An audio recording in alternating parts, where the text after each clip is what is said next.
At the recent G20 meeting in Cape Town, India didn't just show up. It really made a powerful statement, and in doing so positioned itself as a key leader for the global south on everything climate and environment. So in this explainer, we're going to break down exactly what India said, the hard data they used to back it up, and the whole philosophy behind it all. For anyone prepping for exams, you're going to want to pay close attention, because understanding this is crucial for getting a handle on India's current environmental diplomacy. Okay, let's dive in. So here's the big question we're tackling, right? How did India actually manage to become such a powerful voice for the entire developing world on this massive global stage? We're going to look at the specific policies, the actual numbers, and the core principles that they laid out. Let's really keep this question in the back of our minds as we go through all the details. All right, first things first, let's look at the core of India's opening statement. The South African presidency set the stage with 6 really critical environmental themes for discussion. And India? Well, India addressed every single one of them head-on, which created a super clear, comprehensive, and assertive position right from the get-go. Okay, especially for all you aspirants out there, here is a fantastic way to remember these 6 themes. You're going to love this.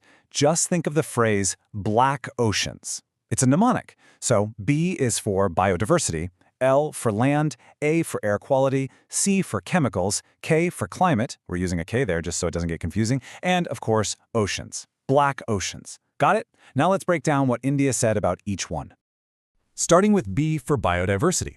India is totally on board with ecosystem-based approaches, but, and this is a really big deal, they put out a strong warning against the commodification of biodiversity. They said we need to seriously examine this trend of putting a price tag on nature. Then, for L, land degradation. India sees restoring our land as a huge economic opportunity, but the key demand here was for non-restrictive tech transfer and knowledge sharing.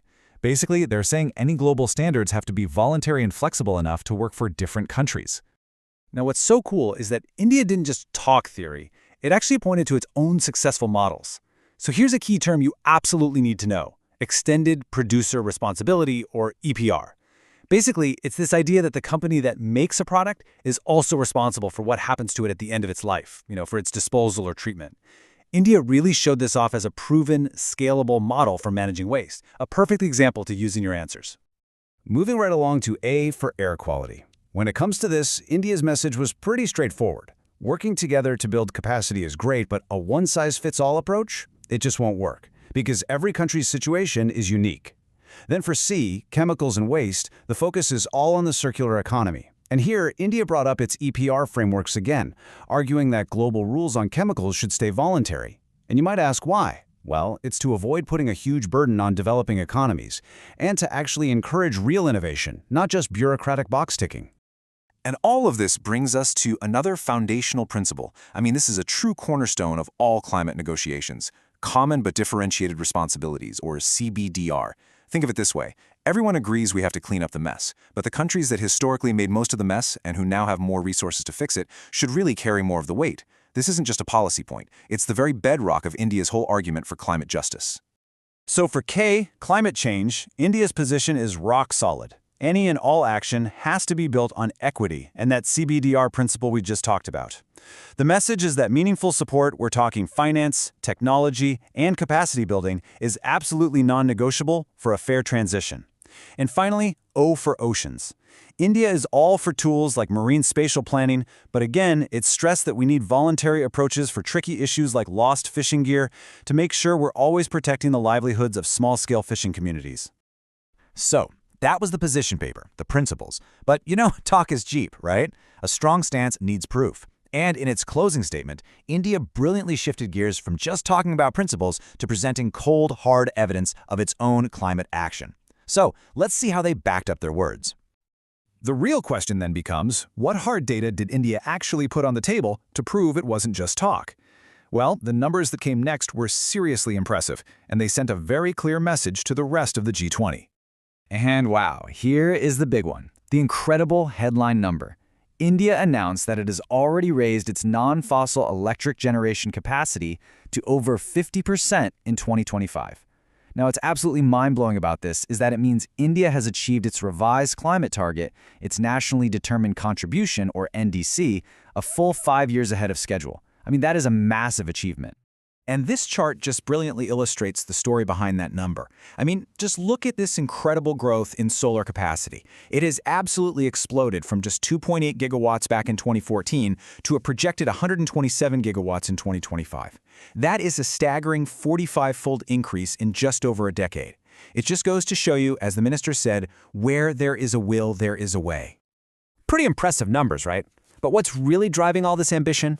I mean, beyond the policies and the data, India took the time to explain the deep philosophical vision that underpins its entire environmental strategy. This is about the moral foundation of its actions, and it's a really, really powerful concept. At the absolute heart of this philosophy is this powerful quote from Prime Minister Narendra Modi. It's the idea of planetary trusteeship. This concept completely reframes our role here. We are not owners, free to just exploit resources however we want. No, we are caretakers, we are trustees, with a sacred duty to preserve this planet for all the generations that come after us. It's a very potent idea. And to show this isn't some new idea, the Environment Minister also quoted Mahatma Gandhi, grounding this modern policy in India's history. It emphasizes the simple, profound need to just accept the truth. This wasn't just some political statement, it was a moral one, acknowledging the scientific reality of the challenges we all face and the absolute necessity of honest, determined action. And to cap it all off, a quote from the late, great Nelson Mandela, which had so much resonance being delivered on South African soil. This connects India's ambitious goals to this global spirit of perseverance and possibility, basically saying that what looks like an impossible challenge can in fact be overcome with unwavering commitment. Okay, we've covered the position, we've seen the proof, and we've understood the philosophy. Now let's bring it all home. For everyone studying for exams, this next part is for you. This is the stuff you absolutely need to know. All right, let's walk through this slowly, piece by piece. First, those 6 thematic priorities, which you'll remember with our mnemonic, Black Oceans. Next, the 2 key concepts you have to be able to define are Extended Producer Responsibility, EPR, and Common but Differentiated Responsibilities, CPDR. Got it? Now for the data points. The 2 crucial figures are non-fossil fuel capacity exceeding 50% in 2025, hitting that NDC target 5 years early, and that massive 45-fold increase in solar capacity from 2.8 gigawatts in 2014 to 127 gigawatts in 2025. The core philosophy, remember, is planetary trusteeship, not ownership. And finally, India's overall stance. It's all about championing voluntary frameworks, rejecting a one-size-fits-all approach, and demanding that climate action has to be integrated with development, always upholding equity and climate justice for the global South. And that brings us to our final thought. As you prepare to become the next generation of policymakers, here's a really important question to reflect on. How do we actually translate this powerful principle of trusteeship into practical policy? How do you balance protecting the environment with the very real, very urgent developmental needs of nations all across the global South? Honestly, it is the defining challenge of our time. Thanks so much for joining this explainer, and we really encourage you to keep exploring this critical topic.